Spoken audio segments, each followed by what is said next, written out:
Welcome friends. आज है 18 सितंबर 2021। राष्ट्रीय संस्करण दैनिक जागरण से संबंधित सभी इंपॉर्टेंट न्यूज़ इस वीडियो में हम लोग डिस्कस करेंगे। ये सभी एग्जाम के लिए इंपॉर्टेंट न्यूज़ होंगे। जो अभी तक टेलीग्राम ग्रुप ज्वाइन नहीं किए, टेलीग्राम ग्रुप ज्वाइन कर लीजिएगा, जिसका लिंक आपको डिस्क्रिप्शन में दिया गया है। पहला बड़ा न्यूज़ है कि देश में एक दिन में लगे रिकॉर्ड 2.43 करोड़ टीके। इसमें आपको याद रखना है कि 17 सितंबर को जो है प्रधानमंत्री मोदी जी का जन्मदिन था, तो इसी के शुभ अवसर पर जो है भारत में रिकॉर्ड टीके लगाए गए। 2.43 करोड़ टीके लगाए गए, मतलब भारत जो है एक विश्व कीर्तिमान स्थापित कर दिया। भारत जो है इसका पहले खुद अपना ही रिकॉर्ड तोड़ दिया। भारत इसका पहले जो है 1.3 करोड़ टीका लगाया था, और कब लगाया था तो 31 अगस्त को लगाया था, ठीक है। जबकि भारत जो है 17 सितंबर को 2.3 करोड़ टीके लगा दिया है, ठीक है। इसे आपको याद रखना है। ये नंबर जरूर याद रखिएगा, नंबर आपसे पूछा जा सकता है। इसमें आपको याद रखना है कि प्रधानमंत्री मोदी जी का जन्म कब हुआ था, तो 17 सितंबर 1950 को प्रधानमंत्री मोदी जी का जन्म हुआ था। जो प्रधानमंत्री मोदी जी हैं ये पहले गुजरात के सीएम थे। ये गुजरात के सीएम कब से रहे हैं तो 2001 से 2014 तक जो है गुजरात के सीएम रहे हैं, ठीक है। 2014 में ये भारत के प्रधानमंत्री बन जाते हैं, और 2014 में भारत के प्रधानमंत्री बनते हैं तो 21 सीट से जीत के आते हैं। तो उत्तर प्रदेश के वाराणसी, ठीक है, उत्तर प्रदेश के वाराणसी सीट से ये जीत के आते हैं। उसके बाद आपको याद रखना है कि जो प्रधानमंत्री मोदी हैं ये बीजेपी, ठीक है, बीजेपी और एनडीए प्लस एनडीए के मेंबर हैं। बीजेपी प्लस एनडीए के मेंबर हैं। साथ में राष्ट्रीय स्वयं सेवक संघ उसके भी मेंबर हैं, ठीक है। भारत के पहले प्रधानमंत्री हैं जो भारत के आज़ादी के बाद जन्मे। याद रखिएगा, इंपॉर्टेंट क्वेश्चन है कि भारत के पहले प्रधानमंत्री हैं जो भारत के आज़ादी के बाद इनका जन्म हुआ, ठीक है। उसके बाद आपको याद रखना है कि ये भारत के 14वें प्रधानमंत्री हैं, भारत के 14वें प्रधानमंत्री हैं। साथ में जो नीति आयोग होता है, नीति आयोग, इसके अध्यक्ष कौन होते हैं तो भारत के प्रधानमंत्री नीति आयोग के अध्यक्ष होते हैं। नीति आयोग की स्थापना कब की गई थी तो 1 जनवरी 2015 को नीति आयोग की स्थापना की गई थी। साथ में आपको याद रखना है कि परमाणु ऊर्जा आयोग के अध्यक्ष कौन होते हैं तो भारत के प्रधानमंत्री परमाणु ऊर्जा आयोग के अध्यक्ष होते हैं। इसमें एक इम्पोर्टेंट पॉइंट याद रखना है कि जो बिहार है, बिहार में कितने टीके लगाए गए कल तो 26 लाख, ठीक है, 26 लाख। बीपीएससी इस तरीके से क्वेश्चन पूछता है, तो आपको याद रखना है कि बिहार में जो है 26 लाख टीके कल लगाए गए थे। नेक्स्ट न्यूज़ देखिए, तालिबान को मान्यता देने से पूर्व विचार करे दुनिया, प्रधानमंत्री मोदी। 17 सितंबर को जो है 17 सितंबर को एससीओ का बैठक होता है, और कहाँ पर होता है तो तजाकिस्तान की राजधानी दुशांबे में होता है। इसमें भारत के प्रधानमंत्री जो हैं वर्चुअल तरीके से शामिल होते हैं और बोलते हैं कि तालिबान को मान्यता देने से पूर्व विचार करे दुनिया। जो अफ़गानिस्तान में तालिबान सरकार का गठन हुआ है, तो जल्दीबाजी में कोई भी देश जो है तालिबान सरकार को मान्यता मत दीजिए। एक बार आप सोच लीजिए, समझ लीजिए, उसके बाद ही आप तालिबान सरकार को अफ़गानिस्तान में मान्यता दीजिएगा, ठीक है। उसके बाद भारत के जो प्रधानमंत्री हैं इनके द्वारा बोला गया कि अफ़गानिस्तान के हाल के जो घटनाक्रम है उससे सबसे अधिक जो है प्रभावित कौन होगा, जो पड़ोसी देश हैं वो प्रभावित होंगे। इस मुद्दे पर जो है क्षेत्रीय सहयोग बहुत ज़रूरी है, भारत के प्रधानमंत्री के द्वारा बोला गया है। और उन्होंने इस संदर्भ में जो है 4 पॉइंट गिनाए। 4 पॉइंट कौन कौन है? पहला पॉइंट है कि सरकार में जो है सभी वर्गों का प्रतिनिधित्व नहीं है। जो आपके अफ़गानिस्तान में तालिबान की सरकार बनी है उसमें सभी वर्गों का प्रतिनिधित्व नहीं है। उसमें ना तो महिलाओं का प्रतिनिधित्व है, ना तो जो अल्पसंख्यक वर्ग हैं उनका प्रतिनिधित्व है, ठीक है। उसके बाद नेक्स्ट पॉइंट है कि अफ़गानिस्तान में बढ़ेगा आतंकवाद और कट्टरपंथ बढ़ेगा तालिबान की सरकार की स्थापना से। उसके बाद है कि नशीले पदार्थों, अवैध हथियारों हो सकते हैं अनियंत्रित। जो आपके अफ़गानिस्तान है, अफ़गानिस्तान में टोटल अफ़ीम का जो है 80% उत्पादन सिर्फ अफ़गानिस्तान में किया जाता है।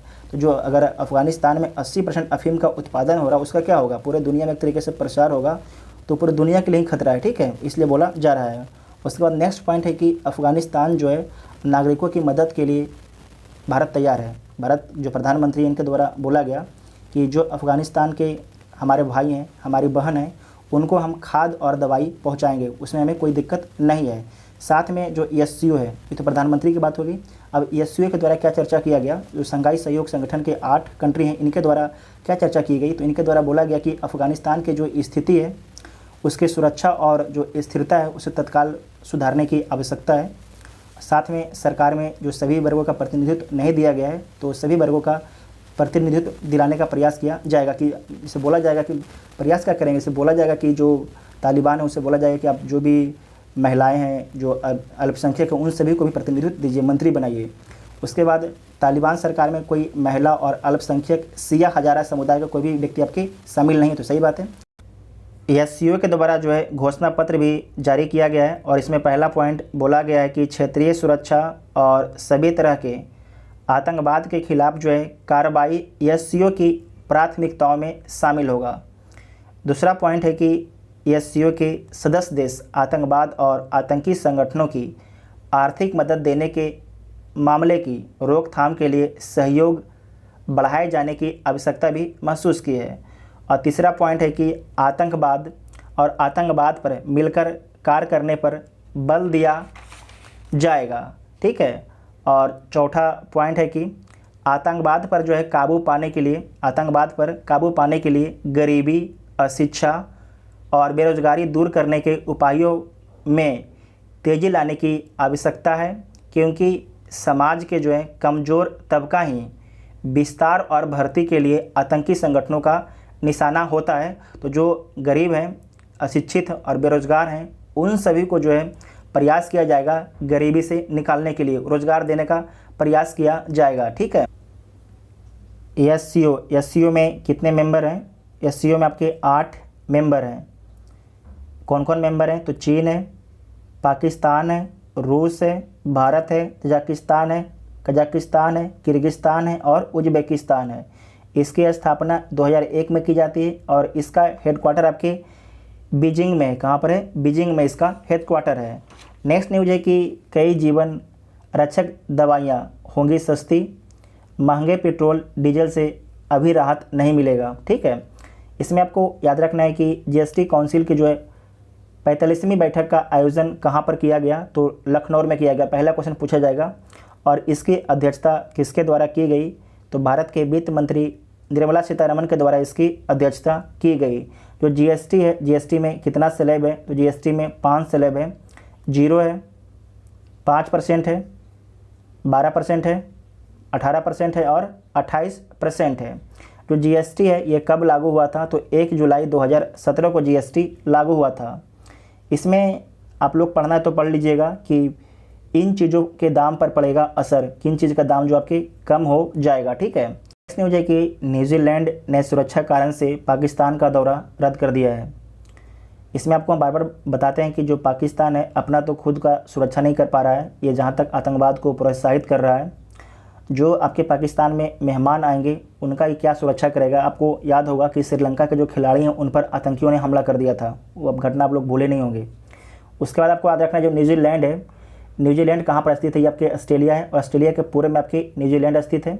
और किस महासागर में स्थित है? तो प्रशांत महासागर में न्यूजीलैंड स्थित है। ठीक है, प्रशांत महासागर में। साथ में न्यूजीलैंड की राजधानी कहाँ है? तो वेलिंगटन न्यूजीलैंड की राजधानी है। आपको बताना है कि जो न्यूजीलैंड है उसके प्रधानमंत्री का नाम क्या है? महिला है, उनके प्रधानमंत्री का नाम क्या है? आपको कमेंट बॉक्स में बताना है। उसके बाद नेक्स्ट न्यूज है कि एटीएम से निकलेगी दवाइयाँ, हर ब्लॉक में लगेगी मशीन।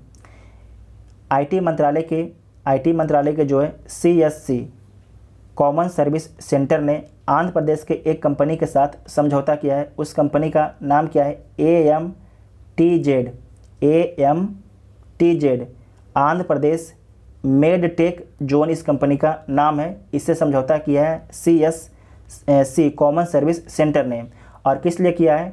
ताकि ब्लॉक लेवल पर दवाइयों की एटीएम लगाए जा सके। और एटीएम कहाँ पर लगेगा? तो आपको याद रखना है कि ब्लॉक लेवल पर जो है आयुर संजीवनी केंद्र है, आयुर यहाँ पर लिख देते हैं, आयुर संजीवनी केंद्र है, वहीं पर एटीएम लगाए जाएंगे। और इससे क्या होगा कि जो आपके ब्लॉक लेवल पर जो दवाई अगर डॉक्टर लिखता है तो वहाँ पर आप जाइएगा और सिर्फ आपको जो पुर्जा है वहाँ पर मशीन को दिखाना है, चाहे जो भी होगा, वहाँ से दवाई आपको मिल जाएगा एटीएम से। जिस तरीके से पैसे निकालते हैं उस प्रकार से आपको वहाँ पर दवाई भी मिल जाएगा। और सरकार इसमें लक्ष्य रखी है कि 2021 और 22 तक, 2021-22 के जो आपके वित्त वर्ष है उसमें जितने भी ब्लॉक हैं सारे ब्लॉक में आपके एटीएम लगा दिए जाएँ। जितने भी ब्लॉक हैं सारे ब्लॉक में जो है दवाई वाला एटीएम लगा दिया जाए। साथ में आपको याद रखना है जो एटीएम होंगे उससे कौन सी दवाई निकलेगी, तो जेनरिक दवाइयाँ होगी, ठीक है। जेनरिक दवाइयाँ होगी जो बहुत सस्ती दवाइयाँ होती है, जो हमारे लिए बहुत काम के लिए होती है, क्योंकि हम महंगी दवाई खरीद नहीं सकते हैं, क्योंकि हमारा जो कंट्री है अभी विकासशील है। हमारे जो खासकर जो गांव है, अगर गांव से आप लोग होंगे तो पता होगा कि जो गांव के लोग हैं उनका इनकम कितना होता है, तो महंगे दवाई नहीं खरीद सकते हैं, तो जेनरिक दवाई आराम से खरीद सकते हैं, इसीलिए सरकार ने ये कदम उठाया है, ठीक है। तो नेक्स्ट न्यूज़ देखिए, चीन से संबंधों के विकास के लिए सीमा विवाद का शीघ्र समाधान जरूरी, एस जयशंकर भारत के विदेश मंत्री हैं। इनके द्वारा बोला गया है कि जब तक चीन के द्वारा जो सीमा पर विवाद खड़ा किया गया है उसे सोल्व नहीं किया जाएगा, जब तक भारत और चाइना के बीच में रिश्ते बढ़िया अच्छा नहीं होंगे, ठीक है। इसमें आपको याद रखना कि LAC line of actual control जो है भारत और चाइना के बीच में है, जबकि LOC लाइन ऑफ कंट्रोल जो है भारत और पाकिस्तान के बीच में, लाइन ऑफ कंट्रोल भारत और पाकिस्तान के बीच में, और लाइन ऑफ एक्चुअल कंट्रोल जो है भारत और चाइना के बीच में। इतना आप सभी को ध्यान रखना है। नेक्स्ट न्यूज़ है कि आतंकवाद का डर दिखाया इमरान ने, तालिबान के लिए मांगा समर्थन। जो पाकिस्तान के प्रधानमंत्री इमरान खान, इनके द्वारा बार बार दुनिया को बोला गया कि आप लोग जो हैं तालिबान को मान्यता दे दीजिए, नहीं तो अच्छा नहीं होगा। इस तरीके का शब्द प्रयोग किया गया जो पाकिस्तान के प्रधानमंत्री इमरान खान के द्वारा। उसके बाद नेक्स्ट न्यूज़ है कि साइबर सुरक्षा के लिए अपडेट रहें स्टेशन कमांडर भदौरिया। ये भदौरिया कौन है, तो वायुसेना के प्रमुख हैं भदौरिया, ठीक है, इसे नोट कर लीजिएगा। नेक्स्ट है कि मिड डे मील में शामिल करना होगा फोर्टिफाइड राइस, पौष्टिक से भरपूर। इसमें आपको याद रखना है कि भारत के प्रधानमंत्री मोदी जी के द्वारा जो है 15 अगस्त को लाल किले से कुपोषण से निपटने के लिए ऐलान किया गया और बोला गया कि 2024 तक सभी सरकारी योजनाओं के तहत जो है मिलने वाले चावल को जो है फोर्टिफाइड किया जाए, ठीक है। प्रधानमंत्री मोदी जी का लक्ष्य है 2024 तक जो है सभी सरकारी योजनाओं के तहत मिलने वाले चावल को जो है फोर्टिफाइड कर दिया जाएगा। इतना आप सभी को याद रखें। नेक्स्ट न्यूज़ है कोरोना से केस से संबंधित कि कल कोरोना कितने केस आए, तो कल कोरोना के 34,403 केस आपके आते हैं। और सबसे अधिक केस कहाँ पर आता है, तो केरल में सबसे अधिक केस आते हैं, 22,182 केस, ठीक है। नेक्स्ट न्यूज़ है कि IMF ने अफ़गानिस्तान के साथ संबंधों को निलंबित कर दिया है। तालिबान सरकार की मान्यता पर अस्पष्टता आने तक के लिए जो है ये कदम उठाया गया है, ठीक है, IMF अंतर्राष्ट्रीय मुद्रा कोष के द्वारा। नेक्स्ट न्यूज़ है कि तालिबान सरकार को मान्यता देने की जल्दीबाजी में पाकिस्तान, जबकि भारत के प्रधानमंत्री मोदी जी के द्वारा बोला जा रहा है कि जो भी देश तालिबान को मान्यता दीजिए, सोच लीजिए, समझ लीजिए, तभी तालिबान को मान्यता दीजिए, ठीक है। लेकिन जो 3 देश हैं, रसिया, चाइना और पाकिस्तान, जल्द ही हो सकता है मान्यता दे दे तालिबान सरकार को। ऑस्ट्रेलिया व ब्रिटेन के साथ गठबंधन, किसी देश के खिलाफ नहीं अमेरिका। आपको कल के न्यूज़ में बताया था कि त्रिपक्षीय गठबंधन हुआ है ऑस्ट्रेलिया, ब्रिटेन और अमेरिका के बीच में, और इसका उद्देश्य क्या है, तो हिंद प्रशांत क्षेत्र में जो है शांति और सुरक्षा को बढ़ावा देना इसका उद्देश्य है। इसका नाम क्या रखा गया है, तो आकस इसका नाम रखा गया है। ऐसे ऑस्ट्रेलिया, यू से UK और USA। इसे लिख लीजिएगा। आकस में कितने कंट्री हैं, तो 3 कंट्री हैं। इसमें है कि जो आपके UK और USA हैं, ऑस्ट्रेलिया को न्यूक्लियर टेक्नोलॉजी देंगे, जिसका इस्तेमाल पनडुब्बी में किया जाएगा, ठीक है। इतना आप सभी को याद रखना है। उसके बाद नेक्स्ट है कि तालिबान को आतंकी संगठन घोषित करने को अमेरिकी संसद में एक बिल पेश किया गया है। तालिबान के संभावित खतरे से सतर्क हैं सुरक्षा एजेंसियां। उसके बाद नेक्स्ट है कि काबुल में भारतीय के अपहरण मामले में सरकार संबंधित लोगों के संपर्क में। आपके जो काबुल में है एक भारतीय का अपहरण कर लिया गया है, उसी के संबंध में ये न्यूज़ था। उसके बाद नेक्स्ट न्यूज़ है यहाँ पर कि राजस्थान में जो है बाल विवाह अवैध, मगर सरकार ने रजिस्ट्रेशन किया अनिवार्य। अगर जिनको बाल विवाह करना है, जब बाल विवाह क्या होता है, जिनकी लड़की की उम्र आपके 18 वर्ष और लड़के का उम्र 21 वर्ष, अगर इससे कम है तो बाल विवाह की कैटेगरी में आ जाएगा। तो राजस्थान सरकार बोली है कि अगर जिनकी लड़की की उम्र कम है, लड़के की उम्र कम है और शादी करना चाह रहे हैं तो आप एक रजिस्ट्रेशन कीजिए, तो सरकार उसे मान्यता दे देगी, तो आप शादी कर सकते हैं। तो एक तरीके से बाल विवाह को हम लोग बोल सकते हैं कि बढ़ावा दिया जा रहा है, वो ठीक नहीं है, ठीक है, ये गलत चीज़ है। उसके बाद नेक्स्ट न्यूज़ देखिए, विवादों के बाद जो है global doing business, ease of doing business जो है रिपोर्ट अब बंद हो गया है। वर्ष 2017 में चीन के वरीयता क्रम को बढ़ाने के लिए जो है अनियमितता के आरोप लगे थे, इसीलिए वर्ल्ड बैंक ने इसे बंद कर दिया है। आपको बता, चीन जो है सारा जो होता है रणनीति अपनाता है, साम डांड दंड भेड़ बोलते हैं ना, उसी सारा रणनीति को अपनाता है चाइना। एक तरीके से बेईमानी के तरीके से अपना जो रैंक है वो ऊपर करवाना चाहता था, तो वर्ल्ड बैंक ने इसे अब बंद कर दिया है।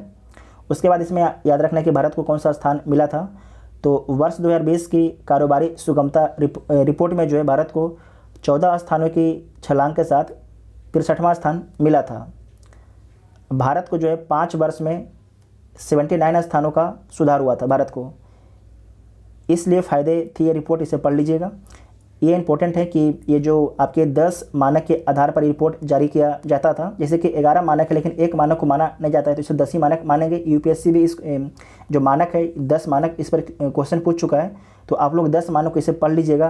क्वेश्चन पूछा अभी जा सकता है क्योंकि ये बंद हो गया, तो कोई ठीक नहीं है इस पर क्वेश्चन दोबारा आ जाए। तो हम एक बार बता देते हैं। पहला आपका है व्यवसाय शुरू करना है, पहला पॉइंट है। दूसरा है कि निर्माण परमिट, तीसरा है कि विद्युत, चौथा संपत्ति का पंजीकरण, ऋण उपलब्धता, अल्पसंख्यक निवेशकों की सुरक्षा, करों का भुगतान करना, सीमाओं के पार व्यापार करना। उसके बाद है अनुबंध लागू करना, दिवालिया होने पर समाधान। सारे आपके ये 10 पॉइंट थे। 10 पॉइंट के आधार पर जो है रैंकिंग जारी की जाती थी, इसे नोट कर लीजिएगा, आपसे एग्ज़ाम में पूछा जा सकता है। उसके बाद नेक्स्ट है कि HDFC बैंक 1 लाख और गाँवों में करेगा विस्तार। जो HDFC है 1 लाख और गाँवों में अपनी शाखा का विस्तार करेगा। उसके बाद नेक्स्ट है कि दिल्ली जयपुर इलेक्ट्रिक हाईवे बनाने का इरादा गडकरी के द्वारा बोला गया है कि दिल्ली जयपुर जो है इलेक्ट्रिक हाईवे बनाने का इरादा है नितिन गडकरी का। नितिन जो गडकरी हैं सड़क एवं परिवहन राजमार्ग मंत्री हैं। उसके बाद है कि दिल्ली मुंबई एक्सप्रेसवे पर वे एयर एम्बुलेंस के लिए बनेंगे हेलीपैड। जो दिल्ली मुंबई एक्सप्रेसवे है किस देश के सहयोग से बनाया जा रहा है, ये बीपीएससी क्वेश्चन पूछ चुका है। तो भारत और जापान के सहयोग से बनाया जा रहा है, भारत और जापान के सहयोग से बनाया जा रहा है, ठीक है। उसके बाद नेक्स्ट है कि सीरम की वैक्सीन दुनिया भर में बेचेगी बायोकॉन। तो बायोकॉन एक कंपनी है जो सीरम इंस्टीट्यूट जो कोविशील्ड बनाता है उसे बेचेगी बायोकॉन कंपनी पूरे दुनिया में, ठीक है। तो इसे भी आप लोग याद रख सकते हैं, ये दोनों के बीच में समझौता हुआ है, तो आपसे एग्जाम में पूछा जा सकता है। बायोकॉन कंपनी, इसका पूरा नाम इस कंपनी का क्या है, तो इस कंपनी का पूरा नाम है किरण मजुमदार शाह नियंत्रित। जो किरण मजुमदार एक व्यक्ति का नाम है, इनके द्वारा नियंत्रित कंपनी है बायोकॉम लिमिटेड कंपनी, ठीक है, बायोकॉम लिमिटेड कंपनी है, तो इसे आपको याद रखना है। उसके बाद राष्ट्रीय सुरक्षा के प्रहरी बनते हमारे राजमार्ग। चीन और पाकिस्तान की रणनीतिक चालों में बदलाव के कारण भारत की सामरिक तैयारी यही है कि युद्ध की स्थिति में वह दोनों मोर्चे पर निपट सके। इसलिए वायुसेना उन हाईवे को रनवे के रूप में आजमा रही है जो युद्ध की स्थिति में काम आ सके। इसी रणनीति के तहत जो है बीते दिनों राष्ट्रीय सुरक्षा के नए प्रहरी के रूप में और राष्ट्रीय राजमार्ग का नाम तब जुड़ गया जब राजस्थान के बाड़मेर में राष्ट्रीय राजमार्ग 925A पर जो है बने इमरजेंसी लैंडिंग फील्ड का उद्घाटन किया गया। इस तरह की कवायद के साथ निश्चित तौर पर यह हमारी सामरिक ताकत में वृद्धि करेगा। इसके बारे में हम लोग डिटेल से डिस्कस किए थे। आप लोग को हम बोलेंगे पेपर आप लोग डेली जो है फॉलो किया कीजिए, ठीक है। कभी कभी न्यूज़ होता है बहुत कम आता है तो हमें भी थोड़ा अजीब सा लगता है, लेकिन आप लोग पेपर को जो डेली फॉलो किया कीजिए। बात की जा रही है कि टोटल आपकी 20 हवाई पट्टियाँ आपकी बनाई जाएगी हमारे हाईवे पर। भारत नेपाल संयुक्त युद्ध अभ्यास 20 सितंबर से होगा। तो भारत और नेपाल के बीच में कौन सा युद्ध अभ्यास होता है, तो सूर्य किरण, ठीक है, सूर्य किरण होता है भारत और नेपाल की थल सेना के बीच में। इसका आयोजन 2021 में कहाँ पर किया जाएगा, तो पिथौरागढ़ सैन्य क्षेत्र में किया जाएगा, मतलब भारत में किया जाएगा, पिथौरागढ़ सैन्य क्षेत्र में किया जाएगा। जबकि 2019 में जो है सूर्य किरण का अभ्यास कहाँ पर हुआ था, तो नेपाल के रूपदेही जिले में हुआ था, नेपाल के रूपदेही जिले में हुआ था। तो इम्पोर्टेंट सैन्य अभ्यास के बारे में आप देख लीजिए। पहला इम्पोर्टेंट आपका है काजिंद 2021, ठीक है, काजिंद 2021 युद्ध अभ्यास किसके किसके बीच में होता है, तो भारत और कजाकिस्तान के बीच में होता है, भारत और कजाकिस्तान के बीच में होता है। दूसरा आपका है जायर अल बहर, जायर अल बहर, ठीक है। ये किसके किसके बीच में होता है? तो भारत और कतर के बीच में होता है। उसके बाद है अल मोहद अल हिंदी, अच्छा है, अल मोहद अल हिंदी, ये किसके किसके बीच में होता है? तो भारत और सऊदी अरब के बीच में होता है। जो मालाबार एक्सरसाइज है किसके किसके बीच में होता है? तो मालाबार जो एक्सरसाइज है भारत, अमेरिका और जापान और ऑस्ट्रेलिया के बीच में होता है, ठीक है। उसके बाद है जायद तलवार, जो जायद तलवार है इसका अभ्यास किसके किसके बीच में होता है? तो भारत और यूएई के बीच में, भारत और यूएई यूनाइटेड अरब अमीरात के बीच में होता है। उसके बाद है कोकन अभ्यास, किसके किसके बीच में होता है? तो भारत और ब्रिटेन के बीच में होता है कोकन अभ्यास। इंद्र अभ्यास किसके किसके बीच में होता है? इंद्र, तो भारत और रूस के बीच में होता है इंद्र अभ्यास। बरूना अभ्यास किसके किसके बीच में होता है? जो बरूना अभ्यास है वो भारत और फ्रांस के बीच में होता है। उसके बाद है खंजर, भारत और किर्गिस्तान के बीच में है। इतना आप सभी को याद रखना है, ठीक है। नेक्स्ट न्यूज है कि बीएसएफ महानिर्देशक ने सरहद पर जांची सुरक्षा की बारीकियां। जो बीएसएफ है, बीएसएफ इसका फुल फॉर्म क्या होता है? तो बॉर्डर सिक्योरिटी फोर्स इसका फुल फॉर्म होता है। और बीएसएफ के बारे में याद रखिएगा कि विश्व का सबसे बड़ा सीमा रक्षक बल है और इसका गठन कब होता है? तो 1 दिसंबर 1965 को इसका गठन होता है। और इसकी जिम्मेदारी क्या है? तो शांति के समय जो है भारत की अंतर्राष्ट्रीय सीमा की रक्षा करना इसका जिम्मेदारी है। उसके बाद आपको याद रखना है नेक्स्ट पॉइंट कि इसका आदर्श वाक्य क्या है? तो इसका आदर्श वाक्य है जीवन पर्यंत कर्तव्य, ठीक है। यहाँ पर लिख देते हैं जीवन पर्यंत कर्तव्य इसका आदर्श वाक्य है, कर्तव्य इसका आदर्श वाक्य है। इसका हेडक्वार्टर कहाँ पर है? तो दिल्ली में इसका हेडक्वार्टर है। और इसके प्रथम महानिर्देशक कौन थे? प्रथम पूछा जाता है तो के एम रुस्तम जो है इसके प्रथम महानिर्देशक हैं। अब वर्तमान में इसके महानिर्देशक कौन है? तो पंकज कुमार सिंह है, ठीक है। इतना आप सभी को याद रखना है। नेक्स्ट न्यूज देखिए, श्रीधरन होंगे जूनियर चयन समिति के अध्यक्ष। जूनियर क्रिकेट चयन समिति के अध्यक्ष बनाया गया है श्रीधरन शरत को। यहाँ पर लिखा गया है श्रीधरन शरत को जो है जूनियर क्रिकेट चयन समिति का अध्यक्ष बनाया गया है, इसे नोट कर लीजिएगा। उसके बाद नेक्स्ट है कि लीजेंड्स लीग क्रिकेट में खेलेंगे पूर्व अंतर्राष्ट्रीय क्रिकेट सितारे। तो जो आपके लीजेंड्स लीग है 2022 में इसका आयोजन कहाँ पर होगा? तो यूएई में इसका आयोजन होगा। इसमें कौन खिलाड़ी खेलते हैं? तो जो संन्यास खिलाड़ी ले लेते हैं वो खिलाड़ी इसमें खेलते हैं, ठीक है। इसमें आपको याद रखना है कि ये T20 फॉर्मेट होता है। और इस लीग के सह-संस्थापक और प्रमोटर कौन है? तो विवेक खुसलानी, लिख लीजिएगा, विवेक खुसलानी जो हैं लीजेंड्स लीग के सह संस्थापक और प्रमोटर हैं, विवेक खुसलानी, वेरी इंपॉर्टेंट है, ठीक है। उसके बाद नेक्स्ट न्यूज है, भारत में सभी तरह की ई सिगरेट की बिक्री पर प्रतिबंध। भारत में जो ई सिगरेट, ठीक है, पर जो बिक्री है उस पर भारत में प्रतिबंध लगा दिया गया है। 2019 में आज ही भारत सरकार ने ई सिगरेट से स्वास्थ्य पर पड़ने वाले सभी गंभीर दुष्प्रभावों को देखते हुए सभी तरह की ई सिगरेट की बिक्री पर जो है पूरी तरीके से प्रतिबंध लगा दिया है। ICMR की रिपोर्ट में ई सिगरेट के कई तरह के खतरे की बात सामने आई थी, इसीलिए।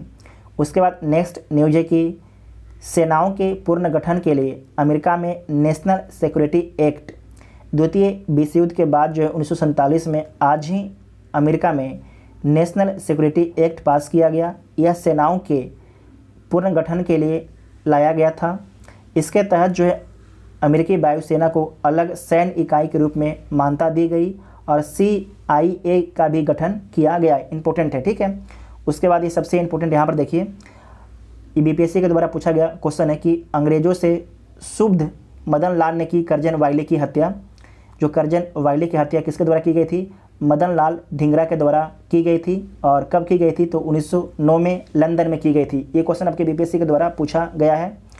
उसके बाद नेक्स्ट है कि 90 दिन अंतरिक्ष स्टेशन में रहने के बाद लौटे चीनी अंतरिक्ष यात्री, ठीक है। उसके बाद आपको याद रखना है कि जो अंतर्राष्ट्रीय अंतरिक्ष स्टेशन है, इंटरनेशनल स्पेस स्टेशन, इसकी स्थापना कब की गई थी?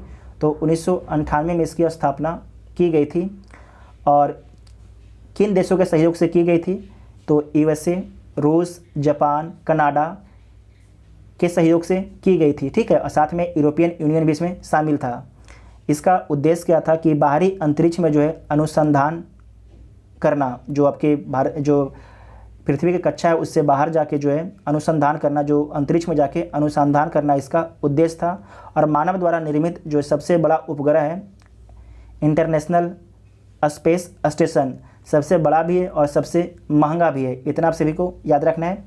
उसके बाद ऊपर में था कि शारीरिक श्रम की कमी से बढ़ता है स्ट्रोक का खतरा, अमेरिकी शोधकर्ताओं के अध्ययन में आया सामने, शारीरिक गतिविधियों में आ रही है कमी।